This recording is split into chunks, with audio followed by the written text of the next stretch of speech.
안녕하세요. 사라 두테르테 부통령 탄핵을 주도하고 있다는 소식이 들어왔습니다. 뉴스에서 확인하세요. 바로 시작합니다. 첫 번째 뉴스입니다. 규모 5.0의 지진이 마스바테 남서쪽에서 발생했습니다. 화요일 저녁 9시 1분 발생하였고 진원의 깊이는 10km입니다.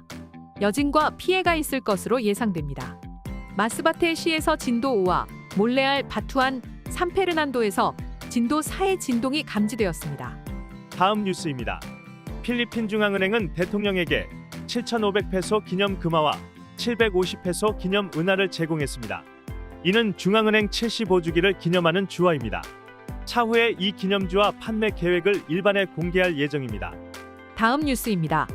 해고된 전 반반시장 앨리스 구오와 자매간으로 알려졌던 시엘라 구오는 자신은 중국에서 출생했고 앨리스 구오와 친자매가 아니라고 인정했습니다. 상원 청문회에서 인정한 것입니다. 그녀는 2001년에 필리핀에 들어왔습니다. 지난주 국가수사국은 그녀의 중국 본명은 장미애이고 필리핀 여권은 불법적으로 취득된 것이라고 밝힌 바 있습니다. 그녀는 린 웬 이가 자신의 친모가 아니라고 했습니다. 린 웬 이는 구오 황핑의 어머니로 중국 여권을 소지하고 있으며 앨리스 구오와 구오 화핑의 지문이 일치한다고 국가수사국은 밝혔습니다. 시엘라 구오는 자신은 양부의 사업을 돕기 위해서 필리핀에 들어왔고 모든 일은 양부에 의해 진행된 것으로 출생증명서나 필리핀 여권을 만드는 것도 양부가 한 일이라고 했습니다. 다음 뉴스입니다. 봉봉 마르코스 주니어 대통령은 필리핀 경찰이 아폴로 퀴볼로이에 대한 체포영장을 집행하기 위해 벌이는 일련의 작전이 인권을 해치지 않는 정당한 절차라고 변호했습니다. 경찰이 많이 동원된 것은 질서와 평화를 유지하기 위한 것입니다. 또한 KOJC에 파견된 경찰들이 무장하고 있지도 않다고 했습니다. 취루탄 사용도 부인했습니다. 대통령은 퀴블로이가 자신의 신변을 위해서 왜 신도들을 이용하는지 이해할 수 없다고 했습니다. 다음 뉴스입니다. 다바오 지방법원은 KOJC에 대한 보호 조치를 승인했습니다. 그리고 KOJC 멤버들의 안전을 위해서 경찰의 행동을 일시 중지하라고 명령했습니다.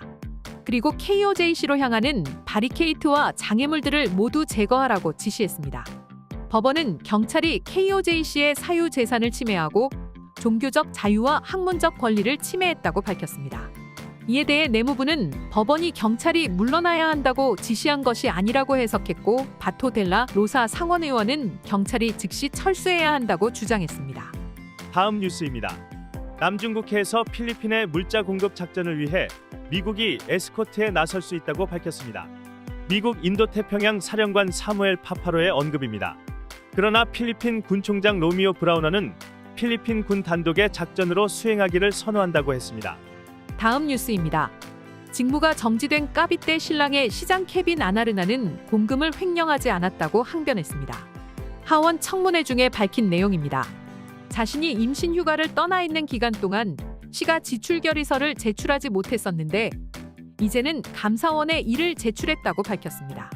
그러면서 자신에 대한 혐의는 모두 근거가 없는 것이라고 항변했습니다. 감사원은 15억 800만 페소에 대한 지출 결의서 5천여 장이 없는 것을 지적한 바 있습니다. 이로 인해 시장이 직무 정지가 된 상태입니다. 다음 뉴스입니다. 사라 두테르테 부통령은 자신이 지은 어린이 책 친구는 2028년 대통령 선거를 위해 준비한 정치적인 책이 아니라고 부인했습니다. 부통령은 내년 예산 부통령실에 배정된 20억 페소 중에 1,000만 페소를 이 책을 위해 배정했습니다.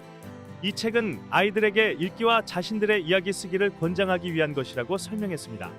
상원의원 리사 혼티베르스는 이 책이 아주 정치적인 목적으로 정부 예산을 쓰고 있다고 비판했습니다. 다음 뉴스입니다. 사라 두테르테 부통령은 하원의 일부 의원들이 자신에 대한 탄핵을 주도하고 있다고 말했습니다. 이를 논의한 녹음 파일이 있다고 주장했습니다. 부통령실에 배정된 재원 1억 2,500만 페소의 판공비 사용을 문제 삼고 있습니다. 다음 뉴스입니다. 하원에서 부통령실 내년 예산을 두고 의견이 엇갈리고 있습니다. 하원 패널은 9월 10일 이에 대한 자세한 논의를 하기로 했습니다. 특히 올해의 판공비에 대한 논쟁이 있습니다. 다음 뉴스입니다. 난폭운전이 결국 총격을 불러오는 사건이 만달루용시에서 있었습니다. 이로 인해 레스토랑 직원 2명이 부상을 입었습니다. CCTV에 보면 빠르게 달리던 두 차 중 앞차가 유턴을 하자 뒷차가 창문을 내리고 앞차량에 총격을 가했습니다. 그리고는 쇼 블러바드 쪽으로 도주했습니다. 이 두 차량은 밀리는 구간에서 서로 시비가 붙어 추격전이 벌어진 것으로 보입니다. 이때 발사된 유탄으로 인근 식당 여성 직원 어깨와 배달원 발에 부상을 입었습니다. 결국 경찰은 인트라무르스에서 용의자를 체포했습니다. 오늘의 따갈록 한마디. Maligayang pagdating. Maligayang pagdating sa. Maligayang pagdating. Maligayang pagdating sa. Let us speak again. Maligayang pagdating. Maligayang pagdating sa. Maligayang pagdating. Maligayang pagdating sa. 내 원수가 줄이거든 먹이고 목마르거든 마시게 하라. 그리함으로 내가 숯불을 그 머리에 쌓아놓으리라. 로마서 12장 20절 말씀입니다. 네, 오늘 뉴스는 여기까지입니다. 필리핀 뉴스룸의 구독과 좋아요는 더욱 좋은 뉴스를 전하는 데 큰 힘이 됩니다. 감사합니다.